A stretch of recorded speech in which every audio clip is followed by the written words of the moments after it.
Assalamualaikum warahmatullahi wabarakatuh. Perkenalkan, kami dari kelompok 1.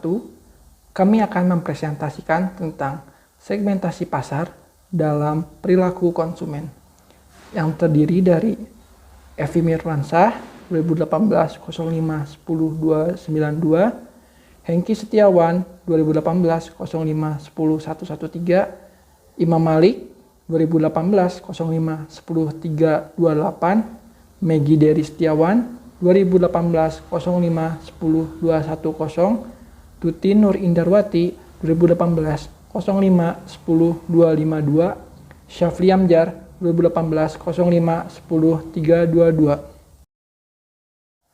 Selanjutnya, apa itu segmentasi pasar? Menurut Philip Coulter dan Gary Armstrong, segmentasi pasar yakni pembagian sebuah market menjadi beberapa kelompok pembeli yang berbeda. Terus, menurut Swasta dan Handoko, segmentasi pasar ialah aktivitas membagi-bagi market yang memiliki sifat heterogen ke dalam satuan-satuan market yang bersifat homogen. Lanjut, menurut Renaldi Kasali yang dikutip oleh Sutisna pada 2002, segmentasi adalah proses mengotak-ngotakkan pasar yang heterogen ke dalam potensial customer yang memiliki kesamaan kebutuhan dan atau kesamaan karakter yang dimiliki respon yang sama dalam membelanjakan uangnya. Lalu, pengertian segmentasi pasar adalah kegiatan membagi suatu pasar menjadi kelompok-kelompok pembeli yang berbeda yang memiliki kebutuhan, karakteristik, atau perilaku yang berbeda yang mungkin membutuhkan produk atau bauran pemasaran yang berbeda. Segmen pasar juga dapat diartikan sebagai proses pengidentifikasian dan menganalisis para pembeli di pasar produk, menganalisis perbedaan antara pembeli di pasar. Manfaat segmentasi pasar. Manfaat dari segmentasi pasar adalah penjual atau produsen berada dalam posisi yang lebih baik untuk memilih kesempatan-kesempatan pemasaran.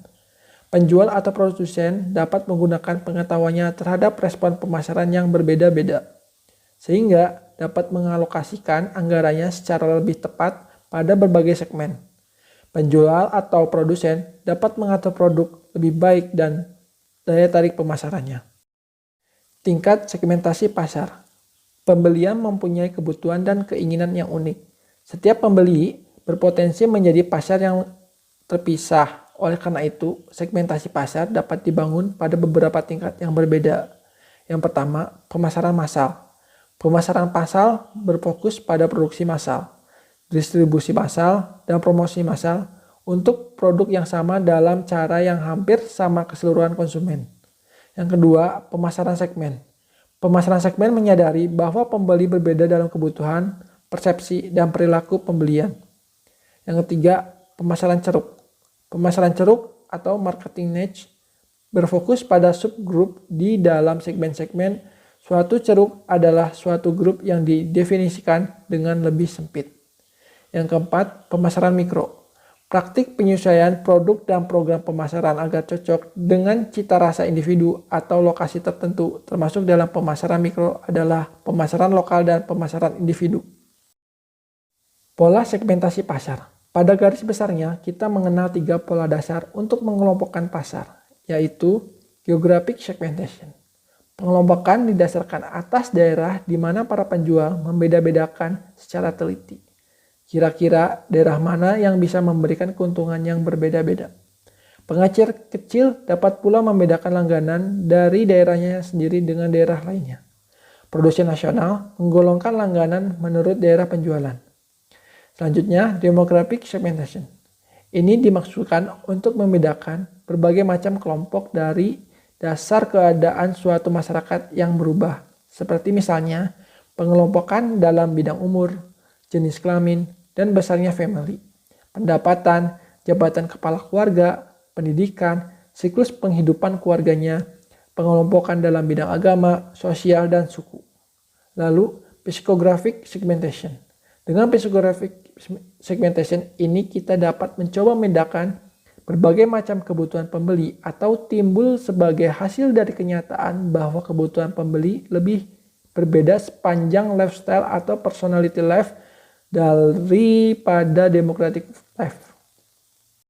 Lalu, prosedur segmentasi pasar.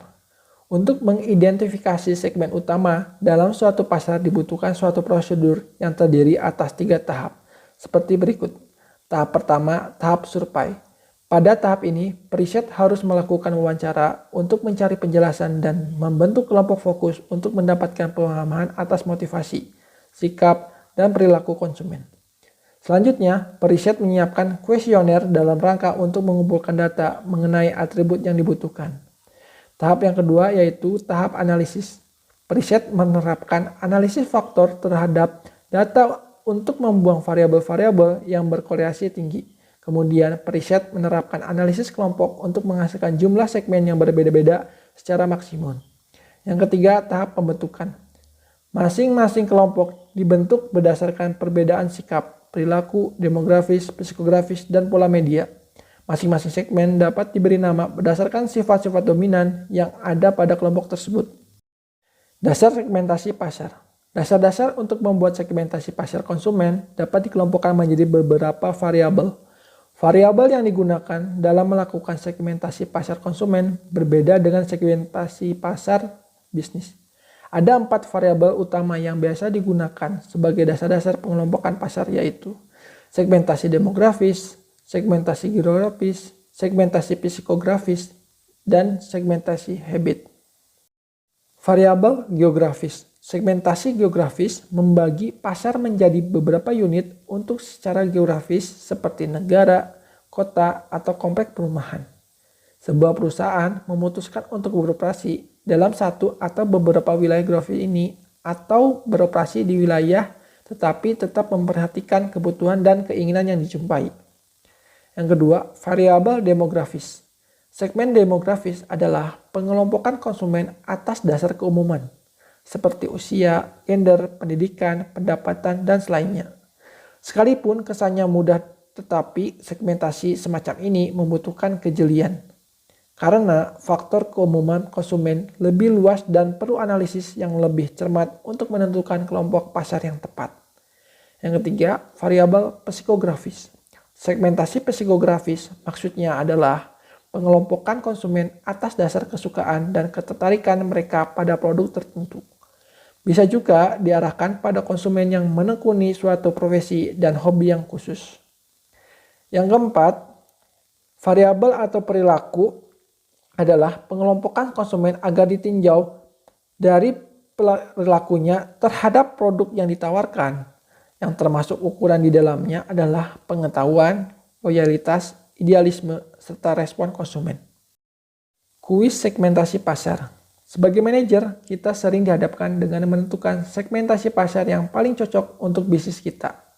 Setelah menentukan segmentasi pasar, hal selanjutnya yang bisa dilakukan adalah mengevaluasi. Kemukakan menurut Anda kondisi-kondisi apakah yang membuat evaluasi penentu segmentasi pasar kita ideal? Terima kasih atas perhatiannya. Mohon maaf bila ada kesalahan atau salah kata. Billahi taufiq wal hidayah. Wassalamualaikum warahmatullahi wabarakatuh.